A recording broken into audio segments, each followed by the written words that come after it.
Fala, rapaziada! Muito bom dia, boa tarde, boa noite. Sejam todos muito bem-vindos para mais um vídeo.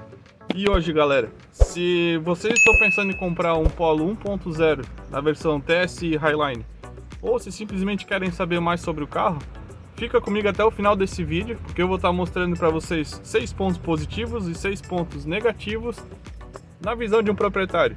Além disso, eu também vou estar mostrando alguns recursos que algumas pessoas não conhecem que esse carro tem e são bem interessantes, tá? Então fica até o final do vídeo e eu vou falar mais com vocês já já. Valeu!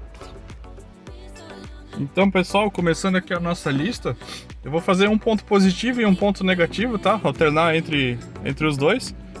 E eu vou começar falando da tecnologia, que é um ponto bem forte desse carro. Ele é bem completo nessa questão tecnológica e, na minha opinião, ele diferencia bastante em relação aos concorrentes, né?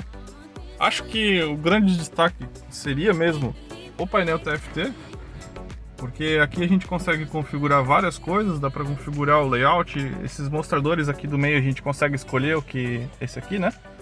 Consegue escolher o que vai colocar, aí ele tá 4.3 km por litro, mas não é isso não, tá? Ele é bem mais econômico do que isso, é só porque eu acabei de ligar. Aqui, por exemplo, a gente consegue colocar o mapa da autonomia, isso aqui tudo é bem configurável, tá? Ele é bem, como fala, personalizável. Aqui tem várias informações do carro. Um outro ponto positivo seria a central multimídia, que ela é bem completa, é bem rápida. Aqui também a gente consegue ter várias visões do carro. Inclusive, ele tem um sistema de monitoramento de pressão do pneu, tá? Deixa eu ver se eu consigo achar aqui, que eu não lembro exatamente onde era. Aqui, ó, pneus. Aqui a gente consegue, por exemplo, eu fui no posto, calibrei os pneus, aí vou colocar aqui em set e resetar. O que acontece? Ele vai estar resetado com aquela pressão do pneu que eu coloquei no posto. A partir do momento que baixa essa pressão, ele vai alertar aqui, fala, ó, tá na hora de calibrar o pneu de novo. Isso aqui é uma coisa que pouquíssimos carros têm, tá? Outra coisa interessante, o retrovisor fotocrômico, que não são todos os carros que tem nessa categoria, né? Isso aqui ajuda muito para quem dirige à noite, principalmente em rodovia, por exemplo, né? Em cidade até que não é tanto, porque como tem mais postes de luz, acaba não interferindo tanto. Mas se você tá na rodovia e vem alguém com farol alto atrás, isso aqui não vai te cegar, porque ele vai escurecer e isso ajuda muito pra gente andar tranquilo, né? Tem o sensor crepuscular aqui em cima, para ligar o limpador da chuva, do para-brisa, né? Tem acendimento automático dos faróis, que aí aqui a gente consegue... Aliás, aqui na verdade é o sensor da chuva aqui do crepuscular, né? Mas tem o acendimento automático de faróis. Tem os sensores de estacionamento na frente e atrás, câmera de ré. Tem várias e várias coisas, né? Então esse seria o principal... Aliás, principal não, o primeiro ponto positivo, né? Eu vou falar agora de um ponto negativo. Vamos alternar entre eles. Agora, para falar de um ponto negativo, eu vim aqui primeiro para a parte de fora do carro, que na minha opinião é um carro bonito, ele é esteticamente agradável, digamos assim. Só que aqui na parte de dentro também é um carro bonito, bancos de couro, tudo bem completinho. Só que aí vem um ponto negativo, tá? Deixa eu entrar aqui, que é o que? O acabamento. Apesar de ser esteticamente bonito, o carro é 100% plástico duro. Nada emborrachado, nada é soft touch. E isso aqui, com o tempo, vai fazer barulho. Não tem jeito nenhum, tá? Aqui na porta, a única coisa, digamos que é mais macia, seria isso aqui, que é acolchoado. Fora isso, 100% plástico. Então, parece que a Volkswagen ela investiu mais na tecnologia e deixou a desejar no acabamento do carro, né? Que poderia ser melhor. Querendo ou não, isso aqui passa uma impressão de uma construção mais bem feita, né? Quando tem alguma coisa de soft touch. Então esse seria um ponto negativo. Vamos para o próximo ponto positivo. Então, galera, segundo ponto positivo desse carro, na minha opinião, é o conforto. Apesar dele não ter acabamento soft touch, como eu comentei, nem nada, ele é um carro bem confortável para andar, tá? Principalmente na cidade. Ele é muito bom para viajar também, mas ainda dá para sentir que ele é um carro mais urbano do que estradeiro, né?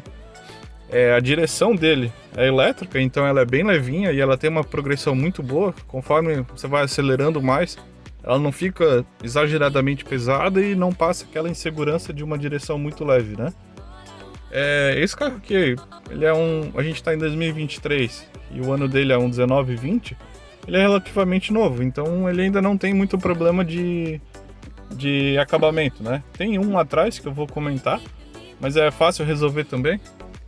E é um carro bem confortável, tá? Bem seguro, ele é silencioso sim, apesar de esse aqui ser o ano 2019, e se eu não me engano, a partir dos 2018, ele não tem mais aquela manta acústica debaixo do capô. Só que mesmo assim eu não sinto muita falta, tá? Ele é um carro silencioso mesmo. Ainda mais eu que geralmente ando com o vidro fechado, ar-condicionado, musiquinha e tal, eu escuto zero barulho de motor, por exemplo. Então o conforto é sim um ponto positivo desse carro. A suspensão dele não é molenga, ele é um carro um pouquinho mais rígido assim, ele não chega a ser duro, mas ele é rígido, ele é firme, ele passa uma segurança para dirigir. E o único problema seria em ruas que tem o asfalto muito esburacado, tá? Mas, por exemplo, ondulações, ele vai copiando bem e é bem confortável mesmo. O conforto é um ponto positivo desse carro sim. Então, pessoal, o próximo ponto negativo seria em relação aos bancos, né? Ele entra um pouco em contrapartida do que eu comentei sobre o conforto, mas o que acontece? Não é que o banco seja ruim, tá? Ele é confortável sim, ele tem uma densidade boa de espuma, a textura dele é boa, é bonito, um banco de couro, né? É couro sintético, mas é couro. Mas o que seria o ponto negativo? O tamanho dele, na minha opinião, tá? É óbvio que os bancos eles são projetados para uma estatura média, né, de pessoas, que é a maioria das pessoas, né? Mas tem duas coisas aqui que me incomodam levemente, assim, é bem pouca coisa. Uma delas, a largura do banco. Se a pessoa for um pouco mais larga, essas abas laterais dele aqui, elas vão fazer com que você fique arqueado, sabe? Os ombros para frente, assim. E a outra coisa é aqui, o comprimento do banco. Ele não tem um apoio muito bom para as pernas. Por exemplo, você está sentado aqui, né? As tuas pernas vão ficar, o joelho aqui assim, mais ou menos. Ainda poderia ter um comprimento maior para ter um apoio melhor nas pernas. Isso aqui, principalmente essa parte aqui, né? Isso aqui faz muita diferença em viagens longas. Isso faz com que o banco fique ainda mais confortável quando ele tem um apoio melhor para as pernas, né? Porque senão é como se a gente ficasse sentado numa cadeirinha estreita, aí fica meio estranho depois de um tempo.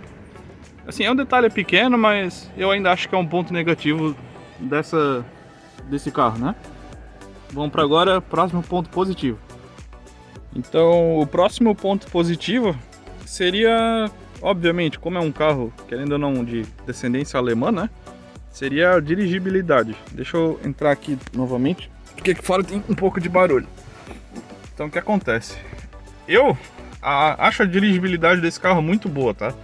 E aí entra vários fatores. Um seria a direção em si, que ela é bem direta, ela é bem sensível, né? Você não precisa fazer muito esforço para fazer as curvas.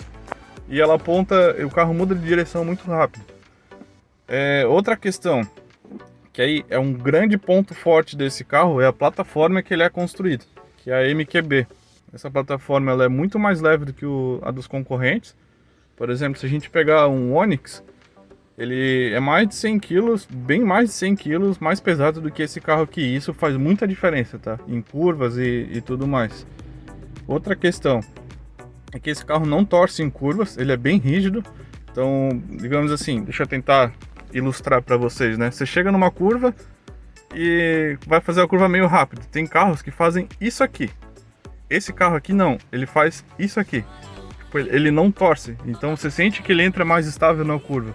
Isso passa mais segurança e também é um sinal de qualidade da construção do carro, né? Essa plataforma EQB, além de segura, ela é bem rígida e passa essa segurança a mais e essa sensibilidade a mais pro motorista, né?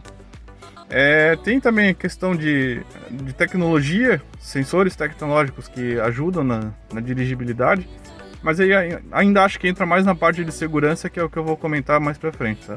Então a dirigibilidade desse carro, comparando com outros, é muito melhor.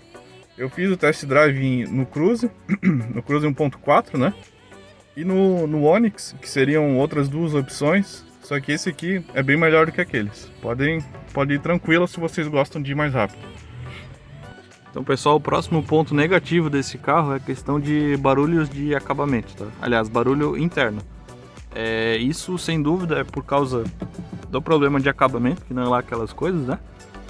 E com o tempo isso vai aparecer mesmo, não tem como fugir. Esse carro aqui ele ainda não tem algum desses problemas crônicos, mas eu tenho ciência de que ao longo do tempo eles vão surgir, tá? Vou mostrar uns aqui dentro, que normalmente acontecem. Aqui, nesse canto, do lado ali da porta, ao longo do tempo ele começa a fazer um barulhinho de fio batendo na porta, sabe? Eu já vi que o pessoal consegue resolver isso, ele simplesmente abre ali o revestimento, empurra o fio e passa uma fita para ele não ficar balançando. Ali na frente é o mesmo problema, dentro do painel, né? Aqui desse lado não tem. Aqui alguns aparecem, alguns não. Essa parte aqui ela fica meio solta. Esse carro aqui ele ainda não tem nenhum desses problemas aqui da frente, tá? Ele é 100% tranquilo. Aqui na coluna B do motorista, o pessoal às vezes reclama do barulho do cinto aqui dentro. Esse aqui também não tem esse barulho. Deixa eu lembrar um próximo. Aqui na parte de dentro seria isso mesmo. Eu vou mostrar um barulho que esse carro aqui tem já, tá? Mas eu acho que não é nem problema de acabamento. Aliás, opa, tá fechado. Seria um problema de construção em si. Que é o quê? Esse tampão aqui de trás. Esse tampão faz barulho pra cacete, tá? O que acontece? Essas cordinhas ali, as que penduram o tampão, né? Ela não é no comprimento certo, assim. Esse tampão ele fica meio que suspenso. E quando vocês passam numa ondulação, alguma coisa assim, ele balança e isso faz um barulho no suporte dele. É como se ele ficasse pulando assim, sabe? Lembrei de um outro barulho que esse carro aqui às vezes tem. É no encaixe do banco. Deixa eu tentar abrir aqui. Aqui, ó. Aqui eu coloquei um paninho para dar uma amortecida. Mas o que acontece? Aqui nesse encaixe, quando ele vai bater aqui nessa parte de metal, ele faz um tec tec tec tec tec. Quando passa numa ondulação de rua também. Mas quando a rua é boa, o carro é excelente, tá? Não faz barulho nenhum. É muito bom mesmo. Então esse seria algum problema, que quem comprar esse carro, faz um test drive antes, tá? Confere esses barulhos nos cantos, no painel e aqui atrás. Esse aqui eu acho que já sai de fábrica fazendo esse barulho, mas tem como resolver também. Eu coloquei uma fita dupla face embaixo do suporte do tampão, né? E aí, como ela é macia, esse barulho já some. É bem tranquilo de resolver. São problemas que incomodam, mas são simples de resolver, tá? Praticamente todos eles ali vocês conseguem encontrar algum vídeo na internet que ensina como fazer isso. Então esse seria um dos problemas do carro. Vamos para o próximo ponto positivo. Então, indo para outra parte positiva desse carro, que é um ponto bem forte dele, é a questão de segurança, tá, pessoal? A plataforma MQB em si, ela é muito segura, ela é muito rígida. Inclusive, esses dias eu vi um vídeo de um cara que bateu um polo desse atrás de um caminhão. Tipo, ele estava fugindo da polícia, inclusive. Bateu atrás do caminhão a quase 80 por hora e mal amassou a frente do carro. Tipo, a frente destruiu, óbvio, né? Mas o habitáculo em si estava 100% seguro. Ele tem a questão dos airbags, né? São 4 airbags. Então, os dois laterais, aliás, os dois frontais, né? E os laterais aqui também, né? Nos dois bancos. Isso também torna o carro mais seguro. Mas na minha visão, a parte, além da plataforma em si, seria a questão dos freios, tá? O que acontece? Ele tem freio a disco nas 4 rodas. E além do freio a disco, tem o ABS, tem o EBD. E ele tem outros 2 sistemas que eu acho bem interessantes. Aliás, um deles, digamos que eventualmente você bata o carro e perca a consciência. Ele mantém o freio pressionado para evitar que o carro continue andando e cause ainda mais estrago, né? Ou alguém bata atrás de ti e te joga o carro longe. Um outro sistema interessante é que a pinça do freio, quando está chovendo e está com o limpador do para-brisa ligado, ela por cima do disco para manter o disco seco. E isso aqui é estranho, mas é bem perceptível quando está chovendo, tá? O freio ele não tem aquela diferença entre usar ele durante um dia normal e durante um dia de chuva, ele é exatamente igual. E outra coisa que algumas pessoas não sabem, esse carro aqui ele tem exatamente o mesmo sistema de freio, a mesma calibragem do Polo GTS. Que isso quer dizer o quê? O freio desse carro, para a potência que ele tem hoje, ele está super calibrado. Ele sobra freio, né? Então, se, por exemplo, vocês gostam de fazer preparação de carro, né? Fazer um Stage 1, um Stage 2, até ali nos seus 150 cavalos ele vai estar muito bem servido. Não precisa se preocupar em nada com o freio. Ele é exatamente igual ao freio do Polo GTS. E esse é um ponto muito forte. O freio dele é realmente muito bom, tá? Pode ir sem medo. Agora, um ponto negativo desse carro, que na minha opinião é um pecado grande que a Volkswagen fez, uma economia burra, né? Que é o que? É um carro relativamente caro, né? Mais de 80 mil reais. E ele não tem o farol de LED, é um farol halógeno. Apesar de ele iluminar bem, eu não sinto falta de poder de iluminação, digamos assim. Mas o LED é muito melhor do que essa luz amarela feia, né?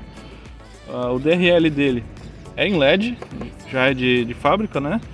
Aqui a luz de milha também não é de LED, mas aqui ele tem um recurso interessante até, que alguns não conhecem, que é o Cornering Light, se não me engano o nome. Que como funciona? Você liga o carro, o DRL aqui já vai estar aceso, né? Mas quando vai fazer uma curva, principalmente à noite, isso faz bastante diferença. Ele liga o farol de milha junto na direção que você está virando o volante. Então isso, quando for fazer uma manobra num lugar mais apertado, por exemplo uma garagem, uma coisa assim, isso ajuda bastante a iluminar a lateral do carro, tá? Para evitar que bata em alguma coisa. Ele ainda tem os sensores de colisão frontais, mas essa luzinha aqui ajuda bastante também. Só que um ponto negativo então é o farol que não é LED, né? Poderia ser. Nessa versão nova já é, mas nessa ainda não. Eu voltei aqui para dentro do carro para falar do próximo ponto positivo, que seria o consumo. Ele é um carro, sim, bem econômico, só que depende. Por que depende? Depende da situação, tá? Porque ele é um carro automático, ele é um Tiptronic, né? 6 marchas. Então, carros automáticos, geralmente você tem que saber pegar o jeito do carro para ele ser econômico, senão ele vai ser muito mais gastão do que um carro manual, né? Esse carro aqui, para vocês terem uma ideia, andando a 70 km por hora no controle automático de velocidade, eu já cheguei a fazer 19.4, acreditem ou não, mas tem vídeo ali no canal também explicando como que eu fiz isso, né? E mostrando uma foto inclusive desse consumo. Mas só para vocês terem um parâmetro, tá?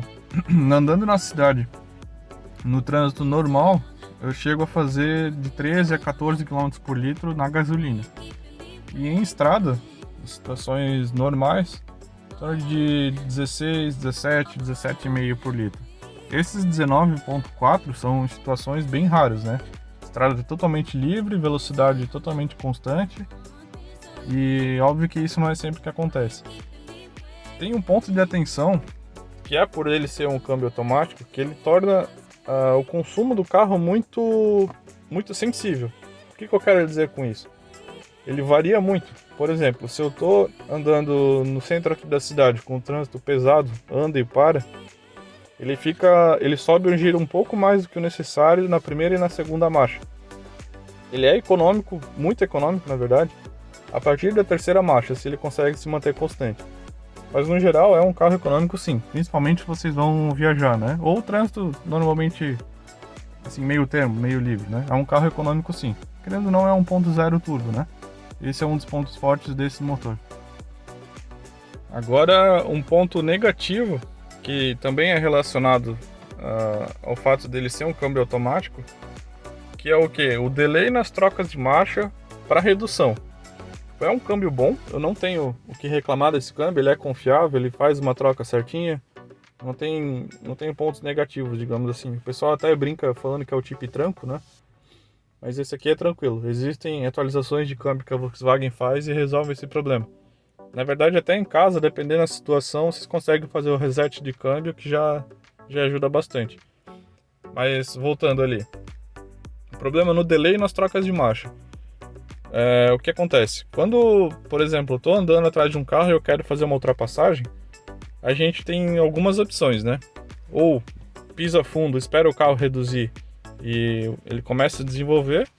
Esse caso aqui, ele ainda tem as opções de troca esportiva e a manual, né? Se jogar aqui pro lado, ele vira no sequencial.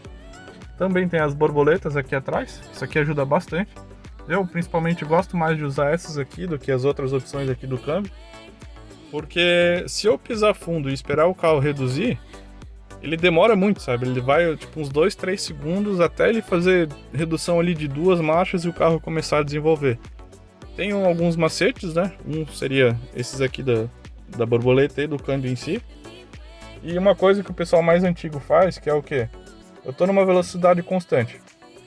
Aí eu quero passar alguém. O que eles fazem? Eles dão uma bombada no acelerador, que o carro já entende que tu quer reduzir e ele reduz a marcha para depois começar a acelerar.